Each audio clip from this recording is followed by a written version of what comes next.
तुमकुर को आया था। कर्नाटका मुस्लिम जमात एसएसएफ तुमकुर डिस्ट्रिक्ट ने एक ग्रैंड इफ्तार मीट इधर मुनक्किद किए थे। अल्हम्दुलिल्लाह मैं 5:30 को इधर पहुंचा। हमारा तुमकुर का पूरे लीडर्स हमारा ये इफ्तार मीट में शिरकत किए। मैं दिल का गहराई से मुस्लिम जमात डिस्ट्रिक्ट कमेटी और एसएसएफ को मुबारकबाद अदा करता हूँ। बहुत बेहतरीन प्रोग्राम था और ऐसा प्रोग्राम होना ज़रूरी है। उसके साथ साथ हमारा मुसलमानों के साथ दूसरे कम्युनिटी को भी बुला के एक घंटा आधा घंटा इस्लाम का बारे में उनको भी बोलने का एक मौका है। वो इफ्तार के लिए पूरे लोग आते हैं। इफ्तार दूसरे कम्युनिटी को इफ्तार करने का ये नहीं है, क्योंकि जो शख्स रोज़ा में रहते हैं उन्हें इफ्तार करना है। इफ्तार एक मजाक नहीं होना चाहिए, एक पॉलिटिकल एंगल में भी नहीं जाना है। लेकिन तो वो इफ्तार का बारे में, रमज़ान का बारे में, इस्लाम का बारे में उनको बोल के देने का एक अच्छा मौका है ये इफ्तार मीट। इसलिए कि 1 घंटा पहले 5 बजे को हमारा प्रोग्राम अल्हम्दुलिल्लाह आज बेहतरीन प्रोग्राम हुआ।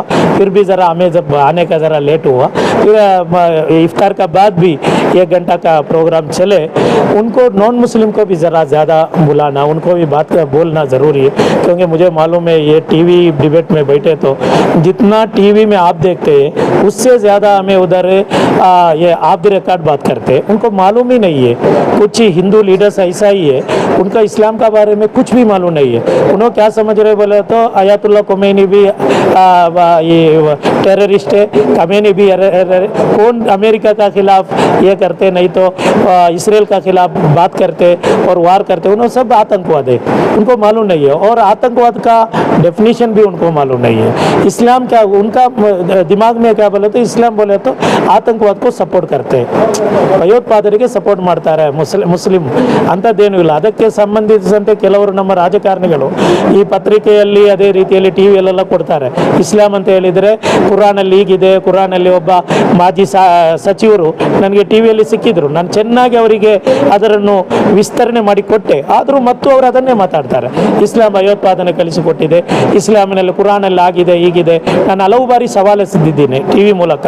ಇಸ್ಲಾಮಲ್ಲಿ ಎಲ್ಲಾದರೂ ಇಸ್ಲಾಮಿನ ಯಾವುದೇ ಸೂತ್ರದಲ್ಲಿ ಅಥವಾ ಹದೀಸಲ್ಲಿ ಇಸ್ಲಾಮಿಕ್ ಗ್ರಂಥದಲ್ಲಿ ಎಲ್ಲಾದರೂ ಒಬ್ಬನಿಗೆ ಅನ್ಯಾಯ ಮಾಡಬೇಕು ಅಥವಾ ಒಬ್ಬನಿಗೆ ಅಕ್ರಮ ಮಾಡಬೇಕು ಅಂತ ಎಲ್ಲಾದರೂ ಇದ್ದಿದ್ದರೆ ಅದನ್ನು ನೀವು ತೋರಿಸಿದರೆ ನಾವು ನಿಮ್ಮ ಸವಾಲನ್ನು ಸ್ವೀಕರಿಸ್ತೀವಿ ಅಂತ. ಇಷ್ಟ ತನಕ ಯಾರೂ ಬಂದಿಲ್ಲ.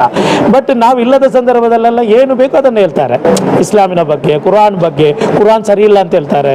ಅದೇ ರೀತಿಯಲ್ಲಿ ನಮ್ಮ ತಲಾಕಿನ ಬಗ್ಗೆ, ಬಹುಪತಿತ್ವದ ಬಗ್ಗೆ ಏನು ಗೊತ್ತಿಲ್ಲ. ಅದರಿಂದ ನಾನು ಹೇಳ್ತಾ ಇರೋದು ಮುಸ್ಲಿಂ ಜಮಾತ್ ಮತ್ತು ಎಸ್ಎಸ್ಎಫ್ ಏನು ಇವತ್ತು ಇಫ್ತಾರ್ ಹಮ್ಮಿಕೊಂಡಿದೆಯೋ ಇದೇ ರೀತಿಯಲ್ಲಿ 1 ಗಂಟೆ ಮುಂಚೆ ನಾನ್ ಮುಸ್ಲಿಮ್ಸು ಕರ್ಕೊಂಡೆ, ನಾವು ಹೇಗೆ ಮಿಲಾದುನ್ ನಬಿ ಶರೀಫಿಗೆ ಕರಿತೀವೋ ಅದೇ ರೀತಿ ನಾನ್ ಮುಸ್ಲಿಮ್ಸು ಕರಿಬೇಕು.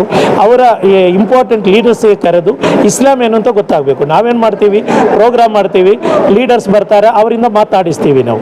ಅದು 1 ನಿಮಿಷ ಮಾತಾಡಬೇಕು, 2 ನಿಮಿಷ ಅವರಿಗೆಲ್ಲ ಶುಭಾಶಯಕ್ಕೆ ಅವಕಾಶ ಕೊಡಬೇಕು. ಅದರೊಟ್ಟಿಗೆ ಇಸ್ಲಾಂ ಏನು ಅಂತ ಗೊತ್ತಿರುವಂಥ ಕನ್ನಡದಲ್ಲಿ ಚೆನ್ನಾಗಿ ಮಾತನಾಡುವಂಥ ಉಲ್ಮಾಗಳಿಂದ ಇಲ್ಲಿ ಸ್ಪೀಚ್ ಕೊಡಿಸಬೇಕು. ಅದೇ ರೀತಿ ಸಬ್ಜೆಕ್ಟ್ ಇಟ್ಕೊಳ್ಬೇಕು. ಆ ರೀತಿಯಲ್ಲಿ ನಮ್ಮ ಇಫ್ತಾರು ಅದೇ ರೀತಿ ಕಾರ್ಯಕ್ರಮ ಎಲ್ಲ ಆಗಬೇಕು. ನಮ್ಗೆ ಗೊತ್ತಿದೆ ತುಮಕೂರಲ್ಲಿ ಹಲವು ಕಾರ್ಯಕ್ರಮ, ಇಲ್ಲಿ ಒಳ್ಳೊಳ್ಳೆ ಕಾರ್ಯಕ್ರಮಗಳು ನೌಜವಾನ್ ಕಮಿಟಿ, ಬೇರೆ ಬೇರೆ ಕಮಿಟಿಯವರೆಲ್ಲ ಮಾಡ್ತಾ ಇದ್ದಾರೆ. ಮುಸ್ಲಿಂ ಜಮಾತ್ ಎಸ್ಎಸ್ಎಫ್ ಮಾಡ್ತಾ ಇದೆ. ಈ ಮುಸ್ಲಿಂ ಜಮಾತ್ ಮತ್ತು ಎಸ್ಎಸ್ಎಫ್ ಹಮ್ಮಿಕೊಂಡಂಥ ಈ ಇಫ್ತಾರ್ ಮೀಟಿಗೆ ಹಲವಾರು ನಾಯಕರು ಬಂದಿದ್ದಾರೆ. ಅಲ್ಹಮ್ದುಲಿಲ್ಲಾ ನಾನು ತುಂಬ ಹೃದಯದ ಅಂತರದಿಂದ ದುವಾ ಮಾಡ್ತಾ ಇದ್ದೀನಿ. ಅಲ್ಲಾಹ್ ಯಶಸ್ವಿಗೊಳಿಸಲಿ. ಇದು 4 ವರ್ಷ ಆಯಿತು, 5ನೇ ವರ್ಷ ಇದಕ್ಕಿಂತ ಒಳ್ಳೆಯದಾಗಿ ಮಾಡಲಲ್ಲ ಅನುವು ಮಾಡಿಕೊಡಲಿ, ತೌಫೀಕ್ ನೀಡಲಿ. ಹೃದಯಾಂತರವಾದ ಕೃತಜ್ಞತೆಗಳು ಕರ್ನಾಟಕ ರಾಜ್ಯ ಮುಸ್ಲಿಂ ಜಮಾತಿನ ಪರವಾಗಿ, ಕರ್ನಾಟಕ ರಾಜ್ಯ ವಕ್ಫ್ ಕೌನ್ಸಿಲ್ನ ಪರವಾಗಿ ಎಲ್ಲ ವಿಧ ಶುಭಾಶಯಗಳನ್ನು ಸಲ್ಲಿಸ್ತೇನೆ.